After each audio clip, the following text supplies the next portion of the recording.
Name is निवेश Kashyap, I am student of faculty of law university of Delhi. तो इस video में जो होगा लेक्चर नंबर हमारा ये है हमारा लेक्चर नंबर 17 और इसमें हम करेंगे अमेंडमेंट ऑफ द कॉन्स्टिट्यूशन। काफ़ी इंपॉर्टेंट टॉपिक है ये, ठीक है। इसमें इंपॉर्टेंट अमेंडमेंट के बारे में डिस्कशन होगा और कितने प्रकार का अमेंडमेंट होता है, मतलब स्पेशल मेजॉरिटी, सिंपल मेजॉरिटी क्या होता है, इस वीडियो में हम उस पर डिस्कशन करेंगे, ठीक है। तो चलिए मैं टॉपिक को स्टार्ट करता हूँ। सबसे पहले क्या होता है कि अमेंडमेंट क्या कहता है।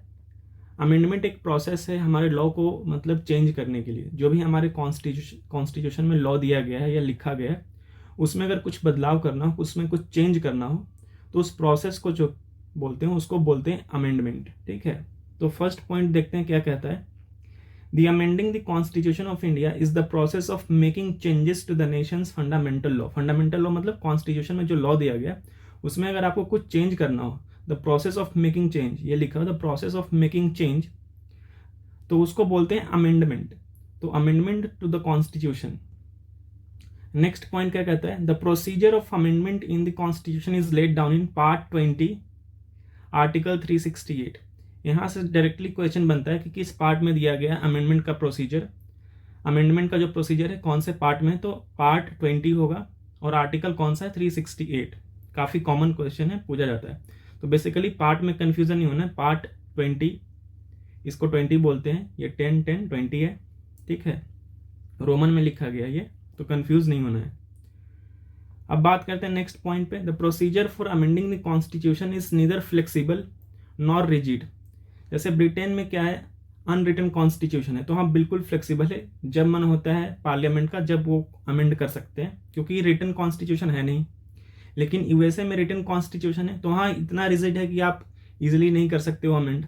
तो हमारे कंट्री में जो हमारा जो कॉन्स्टिट्यूशन है, ना तो रिजिड है ना फ्लेक्सिबल है, ठीक है। एक मिक्स्ड है, दोनों का सिंथेसिस ऑफ बोथ है। तो ये बेसिक सा इंफॉर्मेशन। नेक्स्ट पॉइंट क्या कहता है अमेंडमेंट से related. It states that Parliament may amend the Constitution but cannot amend those provisions which form the basic structure. ये कब आया था, बेसिक स्ट्रक्चर का कॉन्सेप्ट निकल के आया था केशवानंद भारती केस 1973 में। इसमें सुप्रीम कोर्ट का कहना था कि आप बेसिक स्ट्रक्चर को अमेंड नहीं कर सकते हो। आप पूरे कॉन्स्टिट्यूशन को अमेंड कर सकते हो, फंडामेंटल राइट्स को अमेंड कर सकते हो, डीपीएसपी को अमेंड कर सकते हो, हर एक प्रोविजन को अमेंड कर सकते हो, बट बेसिक स्ट्रक्चर को अमेंड नहीं कर सकते हो। बेसिक स्ट्रक्चर मैं आपको अलग से पढ़ाऊंगा, बेसिक स्ट्रक्चर क्या था। बेसिक स्ट्रक्चर एक्चुअली कुछ जैसे फंडामेंटल राइट्स में भी आया था, ठीक है। जैसे फेडरलिज्म है एक बेसिक स्ट्रक्चर है, सेक्युलरिज्म है एक बेसिक स्ट्रक्चर है। तो बेसिक स्ट्रक्चर एक्चुअली कोई प्रोविजन नहीं है। बेसिक स्ट्रक्चर आप किसी लॉ से या किसी प्रोविजन से इन्फर करते हो, उसमें से निकाला जाता है, वो होता है बेसिक स्ट्रक्चर, ठीक है। तो फिलहाल के लिए जब बेसिक स्ट्रक्चर पढ़ाऊंगा तो उसमें डिटेल्स में करवाऊंगा आपको। तो भी याद रखना कि बेसिक स्ट्रक्चर को आप अमेंड नहीं कर सकते हो, चाहे कुछ भी कर लो। ये 1973 में कहा गया था। फिर नेक्स्ट बात करते हैं amendment to the constitution feature borrowed from the constitution of South Africa. ये जो हमारा प्रोविजन है अमेंड करने का, जो प्रोसेस अमेंड करने का प्रोविजन है, ये कहाँ से लिया गया था, कहाँ से बोरो किया गया था, ये साउथ अफ्रीका से किया गया था। तो ये चीज़ मैंने आपको सेलिएंट फीचर में भी करवाया था, यहाँ पे भी आप देख लो। अब आर्टिकल की बात करते हैं। तो आर्टिकल 368 में इसका मेंशन है, आर्टिकल 368 हैज बीन अमेंडेड। देखो आर्टिकल 368 जो है, आर्टिकल 368 बात करता है कि आप कॉन्स्टिट्यूशन में जो भी प्रोविजन है उसको कैसे अमेंड कर सकते हो। लेकिन आप आर्टिकल 368 को भी अमेंड कर सकते हो, मतलब पार्लियामेंट चाहे तो आर्टिकल 368 को भी अमेंड कर सकती है। और आर्टिकल 368 में ही लिखा होगा कि आप अमेंडमेंट का जो प्रोसीजर है वो कैसा होगा, ठीक है। तो आर्टिकल 368 भी 2 बार अमेंड हो चुका है। और कब कब हुआ था ये आपसे एग्जामिनेशन में पूछ सकता है। तो फर्स्ट हुआ था 24th अमेंडमेंट एक्ट 1971, आगे हम पढ़ेंगे उसको, और 42nd अमेंडमेंट एक्ट 1976। ये 2 बार आर्टिकल 368 को हमने अमेंड किया है, ठीक है। तो यही बेसिक है कि बेसिक स्ट्रक्चर का नहीं होना चाहिए वायलेशन केशवानंद भारती में। अब आते हैं procedure for the amendment of the constitution. अब प्रोसीजर क्या है, किस तरीके से इसका प्रोसेस होता है, किस तरीके से प्रोसीजर स्टार्ट होता है और किस तरीके से फाइनली अमेंड होता है, उस पर हम बात करते हैं। तो फर्स्ट होता है इंट्रोडक्शन ऑफ द बिल। आपको कोई भी प्रोविजन, आपको कॉन्स्टिट्यूशन में कोई भी किसी भी प्रोविजन को अमेंड करना हो, उसमें चेंज करना हो, तो आपको उसके लिए पार्लियामेंट में जो है बिल इंट्रोड्यूस करना पड़ेगा। बिल इंट्रोड्यूस कैसे करना होता है, कहाँ पे किया जाता है, तो पार्लियामेंट में करेगा और किसी भी हाउस में हो सकता है, वही लिखा गया। Amendment bill can be introduce only in either house of parliament. Either house का मतलब या तो लोकसभा में भी हो सकता है या राज्यसभा में भी हो सकता है, लेकिन स्टेट लेजिस्लेटिव असेंबली में आप इसको नहीं कर सकते हो, ठीक है। इस अमेंडमेंट बिल को आप इंट्रोड्यूस नहीं कर सकते हो स्टेट लेजिस्लेटिव असेंबली में, ठीक है। आप लोकसभा राज्यसभा में कहीं भी कर सकता है। और इसको इंट्रोड्यूस कौन कर सकता है, हु कैन इंट्रोड्यूस इट, तो इसको या तो मिनिस्टर कर सकते हैं या कोई प्राइवेट मेंबर भी कर सकता है। कहने का मतलब कोई भी एमपी जो है, इन शॉर्ट, वो इस बिल को इंट्रोड्यूस कर सकता है लोकसभा में भी और राज्यसभा में भी, जहां भी चाहेगा, जहां का एमपी हो, ठीक है। अब देखो प्रेसिडेंट का इसमें रोल क्या होता है इंट्रोडक्शन में। क्या जैसे मनी बिल में क्या होता है कि हम प्रेसिडेंट का पहले से ही कंसेंट लेकर रखते हैं कि हम इस बिल को इंट्रोड्यूस कर रहे हैं, क्या उसमें भी ये प्रोविजन है। तो इसमें लिखा हुआ है कि prior permission of the president is not required. आपको प्रेसिडेंट का प्रायर परमिशन जो है इसमें नहीं चाहिए मनी बिल की तरह। मनी बिल में प्रायर जो होता है, प्रायर कंसेंट परमिशन चाहिए होता है प्रेसिडेंट का आप इंट्रोड्यूस करने से पहले। लेकिन कॉन्स्टिट्यूशनल अमेंडमेंट बिल में अंडर आर्टिकल 368 आपका जो है प्रेसिडेंट का परमिशन नहीं चाहिए। आप बिना परमिशन के डायरेक्टली आप जाके, आपका मन हुआ, किसी भी मेंबर का मन होता है कि इंट्रोड्यूस करना चाहिए तो इंट्रोड्यूस कर सकता है। अब देखो मेजोरिटी की बात काफ़ी आती है, काफ़ी कन्फ्यूजन होता है मेजोरिटी में। स्पेशल मेजोरिटी क्या होता है, सिंपल मेजोरिटी क्या होता है। तो मेजोरिटी तो बेसिकली बहुत तरीके का होता है, लेकिन यहाँ पे बेसिकली हम दो मेजोरिटी की बात करेंगे, स्पेशल मेजोरिटी की बात करेंगे और एक सिंपल मेजोरिटी की बात करेंगे, ठीक है। तो स्पेशल मेजोरिटी क्या होता है पहले ये बता दूंगा आपको। Majority of the total membership of that house, ठीक है। मेजोरिटी कहने का मतलब 50% प्लस, यानी कि 50% जो टोटल स्ट्रेंथ है, ठीक है, उसका 50% +1 इतना होना चाहिए, फर्स्ट कंडीशन। दूसरा, by majority of not less than 2/3 of the members of that house present in voting, ठीक है। 50% टोटल का होना चाहिए, 50% +1। और उसके अलावा एक और कंडीशन है कि जितने भी लोग वहां पे बैठे हुए होंगे उस टाइम पे, उनका 2/3 होना चाहिए। मतलब सपोज फॉर एग्जाम्पल्स में अगर आपको समझाऊं तो फॉर एग्जाम्पल अगर मैं आपको 400 एक फिगर लेते हैं, हम अज्यूम करते हैं कि 400 लोग हैं टोटल पार्लियामेंट का जो सीट है, वैसे तो 545 है, लेकिन अज्यूम करते हैं एग्जाम्पल के लिए कि 400 टोटल सीट है पार्लियामेंट लोकसभा का, ठीक है। लोकसभा की बात करूं अगर मैं यहाँ पे, तो सपोज करो 400 सीट है, तो 400 का फर्स्ट कंडीशन क्या कहता है, 50% +1, मतलब कि 201 लोग। 201 लोग तो मिनिमम होने ही होने चाहिए, ठीक है। 201 मान के चलो जिस दिन ये बिल को पास किया गया, बिल को इंट्रोड्यूस किया गया, तो सपोज करो उस दिन 150 लोग ही प्रेजेंट हैं, तो ये पास ही नहीं पहले होगा, क्योंकि स्पेशल मेजोरिटी में आएगा नहीं। क्योंकि स्पेशल मेजोरिटी के लिए फर्स्ट कंडीशन जो है वो 50% +1 ऑफ द टोटल स्ट्रेंथ। तो सपोज करो टोटल स्ट्रेंथ 400 है, ठीक है, तो उसका 50% +1 क्या होता है, 201। तो कम से कम तो 201 होना ही होना चाहिए, फर्स्ट कंडीशन। उसके बाद आता है नेक्स्ट कंडीशन क्या, कि 2/3 of the members present in voting. Suppose करो 400 था तो 201 तो चाहिए था, तो मान के चलो 300 लोग बैठे हुए हैं, ठीक है। 400 के 400 नहीं है, 100 लोग एब्सेंट हैं, जैसे कि होता ही है। तो फर्स्ट कंडीशन तो यहाँ पे फुलफिल हो रहा है कि फर्स्ट कंडीशन क्या होना चाहिए कि 201 लोग, लेकिन इतने से काम नहीं चलेगा, ये तो बेयर मिनिमम है। इसके अलावा 300 का 2/3 मतलब 300 का आप 2/3 लगा लो, ठीक है, तो 200 हो गया। अब +1 यहाँ पे जैसे 200 ही आ रहा है 2/3, लेकिन इसमें से भी काम नहीं चलेगा क्योंकि ये आपको 50% 1 का दोनों क्राइटेरिया फिट करना है, ठीक है। तो 201 लोग चाहिए होंगे तब जाके आप स्पेशल मेजोरिटी होगा, अगर 400 है तो, ठीक है। 500 के केस में उसी तरह से आप मल्टीप्लाई करके देख लोगे ऐसे। तो ये होता है सीन। अब हम आगे बात करते हैं, शायद आपको समझ में आ गया होगा अभी तक। अब देखो क्या करते हैं बात। अब देखो bill in the house, both house need to pass the bill with special majority. Lok Sabha में भी स्पेशल मेजोरिटी से पास होना चाहिए और राज्यसभा में भी मेजोरिटी स्पेशल मेजोरिटी से पास होना चाहिए। दोनों कंडीशन आपको फुलफिल करना है। अब देखो ज्वाइंट सिटिंग का जो प्रोविजन है, ऐसे डायरेक्टली यहां से भी क्वेश्चन आता है कि ज्वाइंट सिटिंग का प्रोविजन कौन से आर्टिकल में दिया गया, तो आपको याद रखना आर्टिकल 108 में दिया गया ज्वाइंट सिटिंग में। लेकिन यहाँ पे मुद्दा ज्वाइंट सिटिंग का नहीं है, मुद्दा ये है कि क्या कॉन्स्टिट्यूशनल अमेंडमेंट बिल में ज्वाइंट सिटिंग का प्रोविजन है। क्या मान के चलो राज्यसभा ने पास किया बिल, ठीक है, लोकसभा अग्री नहीं करते हैं, तो क्या ज्वाइंट सिटिंग बुला के दोनों मिलकर पास करवा सकते हैं, तो ऐसा नहीं है। क्योंकि आपको अब जो ऊपर पॉइंट था स्पेशल मेजोरिटी वाला, ये दोनों में अलग अलग होना चाहिए, इसमें इसलिए ज्वाइंट सिटिंग का प्रोविजन नहीं होगा। ज्वाइंट सिटिंग से आप कॉन्स्टिट्यूशन को अमेंड नहीं कर सकते हो, ठीक है, वही कहा गया है। अब देखो अमेंडिंग फेडरल प्रोविजंस, अब आता है स्पेशल मेजोरिटी से भी एक और मेजोरिटी होता है, special majority plus ratification by the legislature of the half of the state by simple majority.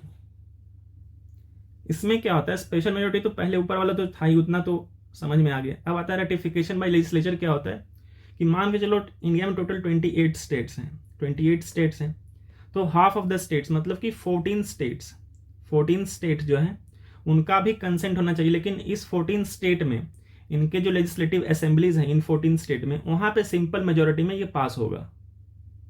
और फेडरल प्रोविजन कहने मतलब जैसे प्रेसिडेंट का इलेक्शन हो गया, फेडरल प्रोविजन उसको बोलते हैं जहां पे स्टेट का भी इक्वल इंपॉर्टेंस होता है उस लॉ से रिलेटेड। जैसे प्रेसिडेंट का इलेक्शन, वहां पे लेजिस्लेटिव असेंबली के मेंबर्स भी पार्टिसिपेट करते हैं।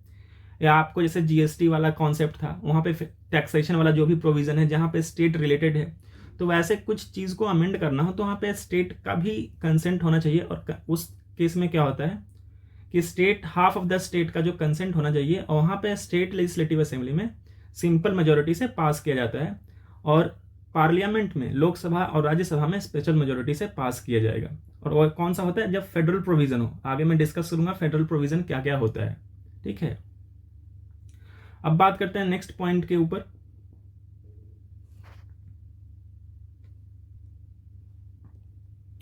देखो रोल ऑफ प्रेसिडेंट, अब क्या होता है रोल ऑफ प्रेसिडेंट के बारे में समझ लेते हैं एक बार कि इनका रोल ऑफ प्रेसिडेंट क्या होता है इस अमेंडमेंट में। तो 24th कॉन्स्टिट्यूशनल अमेंडमेंट एक्ट आया था, उसमें क्या कहा गया था कि इस आर्टिकल में अमेंडमेंट किया गया था और ये प्रेसिडेंट के लिए ऑब्लिगेटरी कर दिया गया था। President was obligatory to sign और give the assent to the constitutional amendment bill, ठीक है। अगर प्रेसिडेंट को ये बिल पास करके, लोकसभा राज्यसभा ये बिल पास कर देती है और प्रेसिडेंट के पास जाता है इसको साइन करवाने के लिए, इसको एक्ट में तब्दील करने के लिए, तो उस केस में प्रेसिडेंट जो है ऑब्लाइज्ड होंगे, ऑब्लिगेटरी होगा उनके ऊपर कि वो बिल को साइन करे, वो मना नहीं कर सकते हैं, ठीक है। उनमें ना तो सस्पेंसिव वीटो लगेगा ना पॉकेट वीटो लगेगा, ठीक है। इस तरीके का कोई वीटो वो नहीं लगा सकते हैं, ये 24th constitutional amendment act ensure करता है। अब बात करते हैं role of state legislature in introducing the bill. तो स्टेट लेजिस्लेचर जो है अमेंडमेंट बिल को इंट्रोड्यूस नहीं कर सकता है, can not introduce such a bill, ठीक है। तो बेसिक सा इंफॉर्मेशन है ये।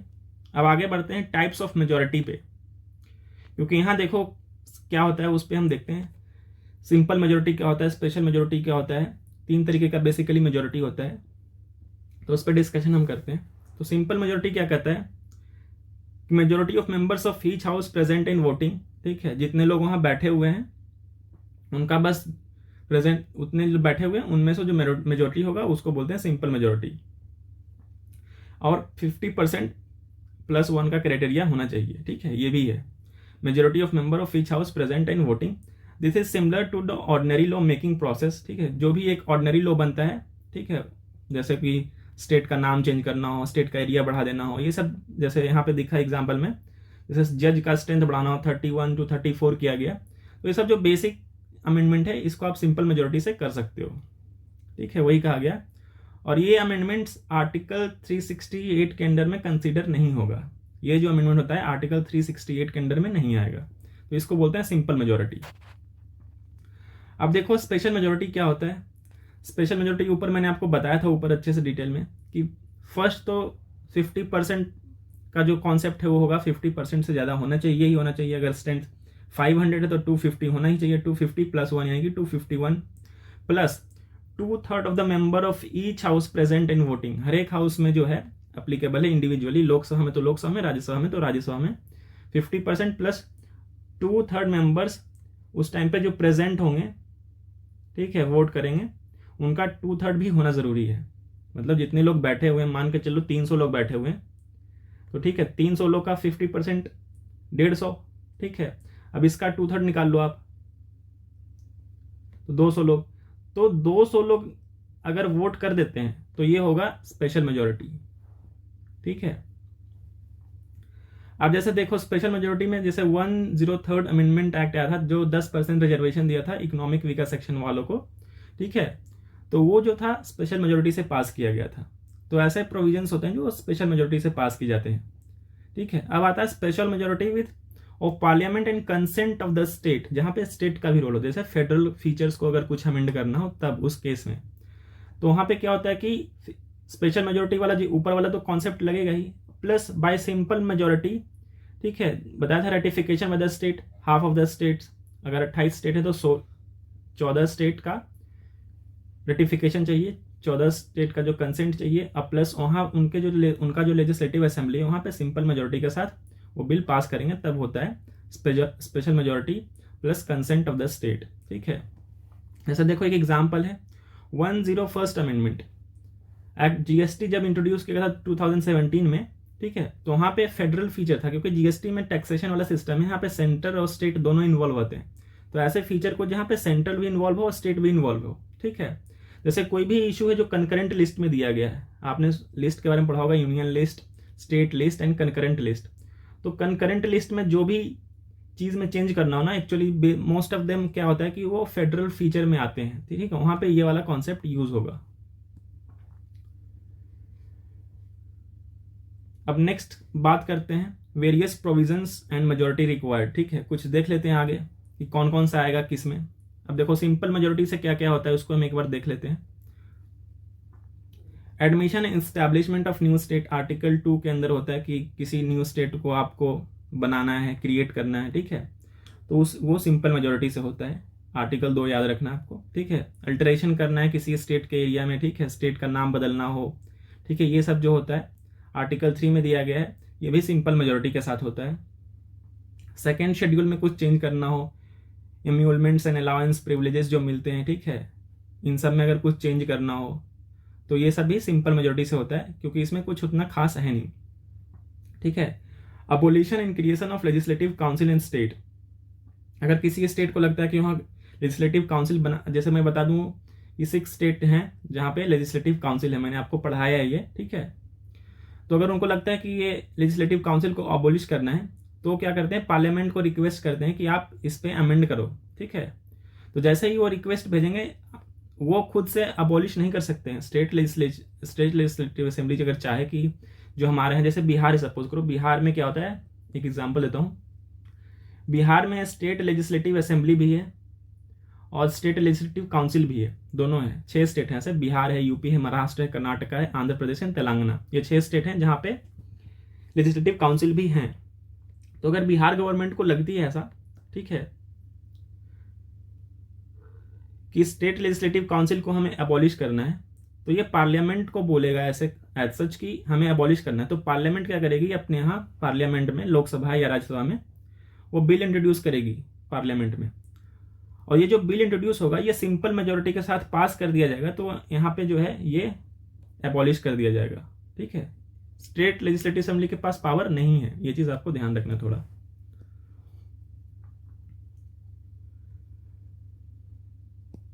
अब बात करते हैं, और ये कौन से आर्टिकल में दिया गया, आर्टिकल 169 में। ठीक है, याद रखना है।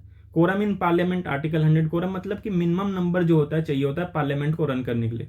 पार्लियामेंट का जो प्रोसीडिंग होता है तो मिनिमम नंबर जो रिक्वायर्ड होता है पार्लियामेंट को रन करने के लिए उसको बोलते हैं कोरम ऑफ द पार्लियामेंट। ठीक है, अब देखो सैलरीज एंड अलाउंसेस को बढ़ाना हो, ये सब करना हो, rules of the procedure in parliament, parliament का ही रूल चेंज करना हो, use of English in parliament, ये सब जो है बेसिक सिंपल मेजोरिटी से किया जाता है। ठीक है,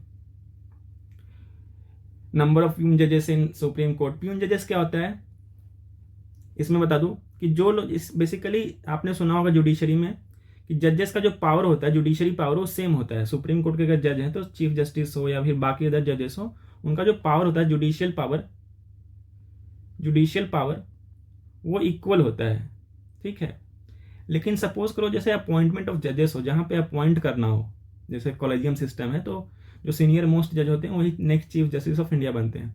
तो सीनियरिटी वाइज की जब बात की जाती है तो होते हैं जो जूनियर जज होते हैं, जूनियर कहने का मतलब कि जो एज वाइज, मतलब सीनियरिटी वाइज जो जूनियर है उनको बोलते हैं प्यून जजेस। ठीक है, ये ठीक है, तो बेसिकली वही था, बाकी इसमें कुछ है नहीं। ठीक है, बाकी पार्लियामेंट प्रिविलेजेस आर्टिकल 105 में दिया गया है कि अगर पार्लियामेंट में कोई कुछ बोलता है, किसी तरीके का डिस्कशन करता है, तो उस पर कोई लीगल एक्शन नहीं ले जाएगा, उसको बोलते हैं पार्लियामेंट जब मैं आपको करवाऊंगा तो उसमें ये सब चीज़ आता है। ठीक है, सिटीजनशिप में कुछ बदलाव करना हो तो उसके लिए भी सिंपल मेजोरिटी चाहिए, ठीक है। जैसे सिटीजनशिप अमेंडमेंट बिल लाया गया था तो उसमें करने के लिए सिंपल मेजोरिटी चाहिए, तो ये सब सिंपल मेजोरिटी से होता है। अब बात करते हैं कुछ, ये सब आप पढ़ लेना एक बार फिर शेड्यूल 6 शेड्यूल में। अब स्पेशल मेजोरिटी से क्या होता है, जैसे कि फंडामेंटल राइट्स में कुछ चेंज करना हो तो स्पेशल मेजोरिटी चाहिए, डीपीएसपी में कुछ चेंज करना हो तो स्पेशल मेजोरिटी चाहिए, ठीक है। और बाकी इन सब में जो नहीं है। अब बात करते हैं इंपॉर्टेंट, देखो फेडरल फीचर वाला, ये सबसे इंपॉर्टेंट है, special majority plus ratification of the state. जैसे कि मैंने आपको बताया था इलेक्शन ऑफ द प्रेसिडेंट होता है, क्योंकि वहाँ पे पार्टिसिपेट करते हैं वो स्टेट लेजिस्लेटिव असेंबली, तो वहाँ पे उनका रोल होता है, इसलिए वो फेडरल फीचर में आता है, ठीक है। सुप्रीम कोर्ट या हाई कोर्ट का कुछ पावर चेंज करना हो, ठीक है, उसमें जजेस का प्रोसीजर चेंज करना हो तो वहाँ पे भी रोल होता है, क्योंकि सुप्रीम कोर्ट भी एक फेडरल फीचर में आता है, ठीक है, वहाँ पे स्टेट का भी इक्वल इंपॉर्टेंस होता है। Extent of executive power of the union and the state, ठीक है, एग्जीक्यूटिव पावर को बढ़ाना उस केस में, ठीक है। Distribution of legislative power between union and state, ठीक है, उनके पावर के डिस्ट्रीब्यूशन करना हो स्टेट और यूनियन के बीच में, उस केस में special majority plus ratification of the states काम करेगा। 7th शेड्यूल में देखो कुछ करना हो, जहाँ पे लिस्ट दिया गया यूनियन लिस्ट, ठीक है, concurrent list and state list, यहाँ पे कुछ अगर आपको चेंज करना हो तो आपको ये प्रोसेस जो है करना होगा। और खुद आर्टिकल 368 में कुछ चेंज करना हो तो भी ये चीज़ लागू है, ठीक है। आर्टिकल 368 में कुछ अमेंड करना हो तो रेटिफिकेशन ऑफ द स्टेट लगेगा। अब बात करते हैं जो सबसे इंपॉर्टेंट है, जहां से आपका क्वेश्चन बनेगा, ठीक है, तो कुछ इंपॉर्टेंट कॉन्स्टिट्यूशनल अमेंडमेंट्स देखते हैं, ठीक है, जो आपके एग्जामिनेशन में डायरेक्टली पूछा जाता है कि कौन सा अमेंडमेंट में क्या हुआ था। तो सबसे फर्स्ट अमेंडमेंट एक्ट देखते हैं, ये काफी इंपॉर्टेंट है, 1951। तो फर्स्ट इसमें क्या किया गया था कि empower the state to make special provision for the advancement of socially and यहाँ पे होगा एजुकेशनली, इकोनॉमिकली तो 103 में आया था, यहाँ पे कट करके लिख लेना है आप एजुकेशनली, ठीक है, ठीक है। तो advancement of socially and educationally backward classes, ये कौन से आर्टिकल में है, तो आर्टिकल 15 क्लॉज 4, ठीक है। तो ये क्लॉज 4 जो है ऐड किया गया था फर्स्ट अमेंडमेंट एक्ट 1951 में, ठीक है, तो ये चीज ऐड किया गया था।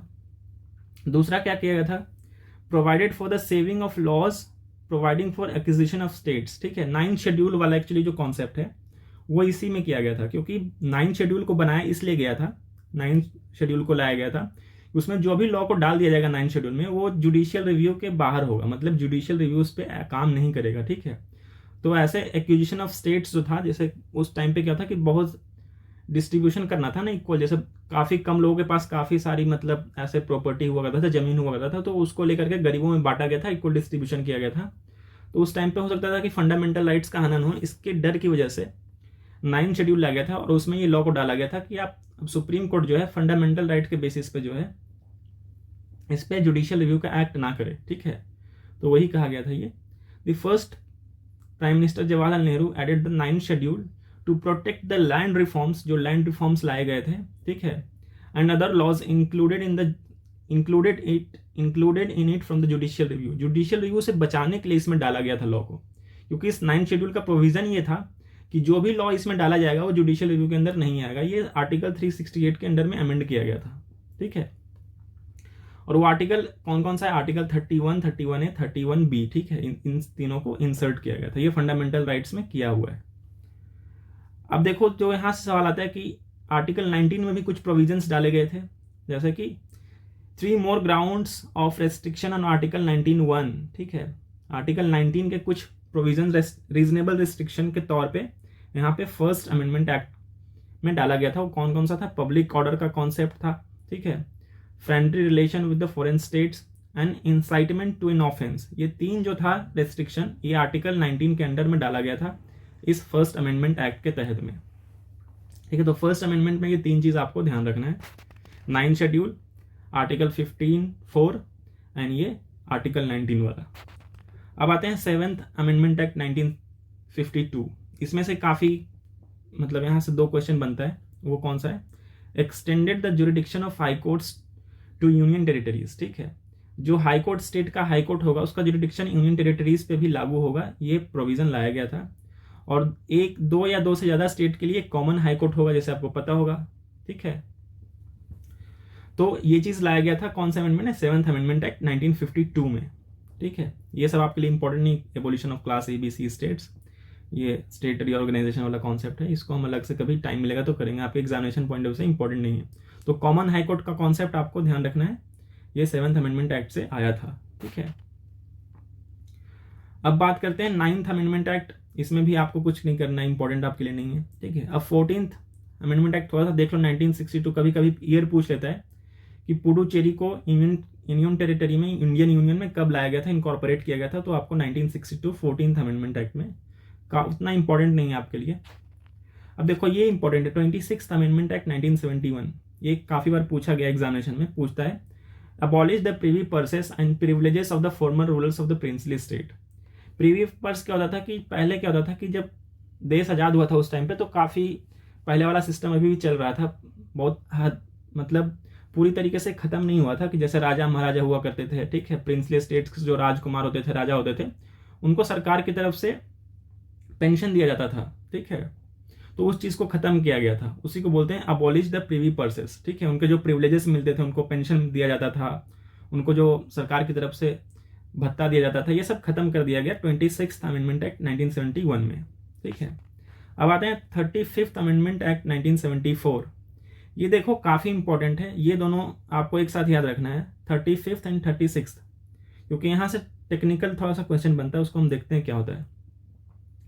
Terminated the protectorate status of Sikkim. ठीक है, और फर्स्ट टाइम क्या होता है, conferred the status of an associate state of the union. Sikkim को एसोसिएट स्टेट की तरह अपनाया गया था, उसको इंडिया के यूनियन में लाया गया था। ठीक है, सो ये देखो एसोसिएट स्टेट, एक कंप्लीट स्टेट नहीं है, एसोसिएट स्टेट है, याद रखना। और देखिए, और इसी प्रोविजन को इम्प्लीमेंट करने के लिए अच्छे तरीके से 10th शेड्यूल भी ऐड किया गया था। तो सिक्किम वाला जो है एसोसिएट स्टेट आपको याद रखना है। ठीक है, और वही जस्ट उसके बाद एक साल बाद 36th अमेंडमेंट एक्ट में क्या क्या करता है, made Sikkim a full fledged state. ठीक है, अब 36th अमेंडमेंट एक्ट में सिक्किम को फुल स्टेट का दर्जा दे दिया जाता है। 35th में एसोसिएट स्टेट था, 36th में फुल फ्लेज स्टेट बन जाता है सिक्किम। तो ये चीज़ आपको ध्यान रखना है। अब बात करते हैं 42nd कॉन्स्टिट्यूशनल अमेंडमेंट एक्ट, इसको मिनी कॉन्स्टिट्यूशन भी कहते हैं, इसमें काफ़ी बहुत ये बड़ा है, लेकिन कुछ इंपॉर्टेंट जो है आपको ध्यान रखना है। तो आपको पता होगा कि प्रीएम्बल में जो 3 वर्ड्स ऐड किए गए थे, ठीक है, सोशलिस्ट, सेकुलर एंड इंटीग्रिटी, ये 42nd कॉन्स्टिट्यूशनल अमेंडमेंट एक्ट में किया गया था। ठीक है, फंडामेंटल ड्यूटीज़ का जो कॉन्सेप्ट है, फंडामेंटल ड्यूटीज़ ऐड किया गया था पार्ट 4A में। ठीक है, ये इसी अमेंडमेंट के थ्रू किया गया था। ठीक है, कुछ डायरेक्टिव प्रिंसिपल्स को भी ऐड किया गया था, जैसे कि जो आपके एग्जामिनेशन में पूछता है equal justice and free legal aid वाला जो कॉन्सेप्ट था, आर्टिकल 39A, ये इसी में किया गया था। ठीक है, आर्टिकल 43A किया गया था, participation of workers in the management industries. ठीक है, protection of environment, forest and wild life, article 48, ये भी इसी अमेंडमेंट के थ्रू ऐड किया गया था DPSP में। ठीक है, तो ये चीज़ आपको थोड़ा याद रखना है। अब आते हैं 44th कॉन्स्टिट्यूशनल अमेंडमेंट एक्ट। अब देखो इसमें भी ये भी इंपॉर्टेंट है इक्वली, इसमें रिप्लेस्ड किया गया था इंटरनल डिस्टर्बेंस। जैसे कि जब नेशनल इमरजेंसी होता था तो पहले इंटरनल डिस्टर्बेंस के बेसिस पे नेशनल इमरजेंसी लगाया जाता था। ठीक है, आपको पता होगा कि 1975 में जो इमरजेंसी लगा था वो इसी के बेसिस पे लगा था, तो उसको चेंज करके 1978 में आर्म्ड रेवेलियन रखा गया। ठीक है, इंटरनल डिस्टर्बेंस तो बेसिक सा डिस्टर्बेंस भी होगा तो आप लगा सकते हो, तो इसके लिए जो वर्ड था इस काफ़ी एम्बिगुअस था, काफ़ी कंट्रोवर्शियल था, इसलिए इसको आर्म्ड रेवेलियन किया गया। जब तक अंदर के लोग मतलब आपसे होता है ना फोर्सफुली या फिर हथियार लेके जब तक रेबेलियन नहीं करें, जब तक आप नहीं लगा सकते हो, तो इस चीज़ को चेंज किया गया था। Made the president declare a national emergency only on the written recommendation of the cabinet.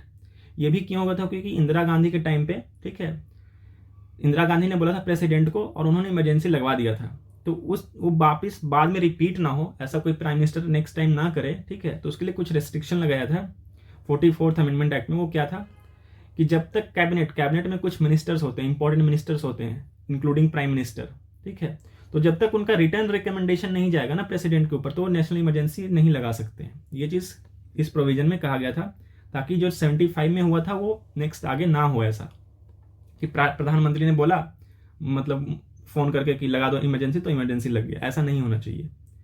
Deleted the right to property, deleted the right to property को डिलीट किया गया था, ठीक है, आर्टिकल 300A अब यहाँ पे आ गया ये, ठीक है।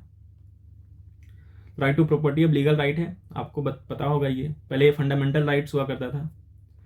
Provided that fundamental rights guaranteed bye article 20 and 21 can not be suspended during a national emergency. ये सबसे इंपॉर्टेंट पॉइंट है, आपको याद रखना है। कौन से अमेंडमेंट में कहा गया था कि जो आर्टिकल 20 है और आर्टिकल 21 है वो इवन नेशनल इमरजेंसी के दौरान भी सस्पेंड नहीं होगा, तो वो था 44th अमेंडमेंट एक्ट 1978, ठीक है। अब आते हैं 52nd अमेंडमेंट एक्ट 1955। इसमें disqualification of members of parliament and state legislature on the ground of defection कहा गया था, ठीक है। And added a new 10th schedule containing the details in this regard. 10th schedule तो पहले ऐड किया गया था, उसमें इस प्रोविजन को भी ऐड कर दिया गया, ठीक है। तो डिस्क्वालिफिकेशन ऑफ मेंबर से रिलेटेड चीजें 52nd में, ये चीज आपको ध्यान रखना है। अब आते हैं 61st अमेंडमेंट एक्ट 1989। इसमें वोटिंग एज को रिड्यूस किया गया था। तो ये सब जो इंपॉर्टेंट है, क्योंकि हमेशा क्वेश्चन में आपको दिखेगा ये सब चीज, ठीक है। तो 61st अमेंडमेंट जो था 1989 में, उसमें वोटिंग एज को 21 ईयर से रिड्यूस करके 18 ईयर्स का किया गया था, ठीक है, आपको यह ध्यान रखना है। 69th अमेंडमेंट एक्ट 1991 में किया गया था, accorded the special status to the union territory of Delhi by designating it as a national capital territory of Delhi, ठीक है। और यहाँ पे 70 मेंबर का लेजिस्लेटिव असेंबली भी बनाया गया था इसी अमेंडमेंट के थ्रू, ठीक है। और 7 मेंबर का council of ministers for Delhi. ये चीज आपको ध्यान रखना है कि एनसीआर वाला जो कॉन्सेप्ट था दिल्ली से रिलेटेड जो है, यूनियन टेरिटरी कब बनाया गया था, तो 69th अमेंडमेंट में। अब आते हैं 73rd कॉन्स्टिट्यूशन अमेंडमेंट एक्ट 1992। तो ग्रांटेड, आपको पता होगा पंचायती राज वाला सिस्टम, ठीक है, पंचायती राज जो इंस्टीट्यूशन था उसको कॉन्स्टिट्यूशनल स्टेटस दिया गया था, कौन से, 73rd कॉन्स्टिट्यूशनल अमेंडमेंट एक्ट में। दूसरा पॉइंट, नेक्स्ट पार्ट 9 को ऐड किया गया था, ठीक है, part 9 as entitled as the panchayats, ठीक है। और एक न्यू शेड्यूल को ऐड किया गया था, 11th शेड्यूल पंचायती राज से रिलेटेड है। तो ये सब चीज 73rd कॉन्स्टिट्यूशनल अमेंडमेंट एक्ट में हुआ था। अब आते हैं 74th में। तो 74th में म्युनिसिपैलिटी को ऐड किया गया, ठीक है, म्युनिसिपैलिटी जैसे पंचायती राज तो उसी तरह से म्युनिसिपैलिटी। और इसमें पार्ट 9A किया गया, इसमें पार्ट 9 और इसमें पार्ट 9A किया गया। और एक नया शेड्यूल ऐड किया गया, 12th शेड्यूल, ठीक है। तो हमारे कॉन्स्टिट्यूशन में हमारे अभी पास 12 शेड्यूल हैं, ओरिजिनली 8 शेड्यूल हुआ करते थे। अब आते हैं 84th अमेंडमेंट एक्ट 2001, ठीक है। अब इसमें ये भी काफी बार क्वेश्चन आता है, extended the ban on readjustment of seats in Lok Sabha के सीट को फ्रीज कर दिया गया था 2026 तक, यानी कि 25 ईयर्स तक जब ये लाया गया था, तो यानी कि अप टू 2026 तक फ्रीज है। मतलब जो स्ट्रेंथ है 545 लोकसभा का, ठीक है, और स्टेट लेजिस्लेटिव में जहां जहां जितने भी सीट हैं तो उसको फ्रीज किया गया था, कौन से अमेंडमेंट में, 84th अमेंडमेंट में, ठीक है। और ये कब तक वैलिड है, 2026। उसके बाद इसको एक्सटेंड किया जाता है, क्या किया जाता है ये बाद में पता चलेगा जब कॉन्स्टिट्यूशन अमेंड होगा, तो उस टाइम पे। अब 86th कॉन्स्टिट्यूशन अमेंडमेंट काफी इंपॉर्टेंट है, ये भी पूछा जाता है कि आर्टिकल 21 है, राइट टू एजुकेशन लाया गया था, ठीक है। न्यू फंडामेंटल ड्यूटीज एक ऐड किया गया था 51A, ठीक है। ये चीज मैंने आपको ऑलरेडी करवा दिया, इसलिए यहाँ पे जल्दी जल्दी करवा रहा हूँ आपको, ठीक है। फंडामेंटल राइट्स में, डीपीएससी में ऑलरेडी ये सब आ चुका ऑलरेडी एक बार। 89th अमेंडमेंट एक्ट 2003 क्या कहता है, bifurcated the erstwhile combined national commission for schedule caste and schedule tribes into 2 separate body, ठीक है। पहले एक ही बॉडी हुआ करता था, national commission for schedule caste अलग, पहले एक ही था, दोनों शेड्यूल कास्ट शेड्यूल ट्राइब एक ही में आते थे, लेकिन इनको बाइफरकेट किया गया था, कौन सा अमेंडमेंट में, तो आपको याद रखना है 89th अमेंडमेंट एक्ट 2003 में, ठीक है। और उनको कॉन्स्टिट्यूशनल स्टेटस दिया गया था अलग अलग।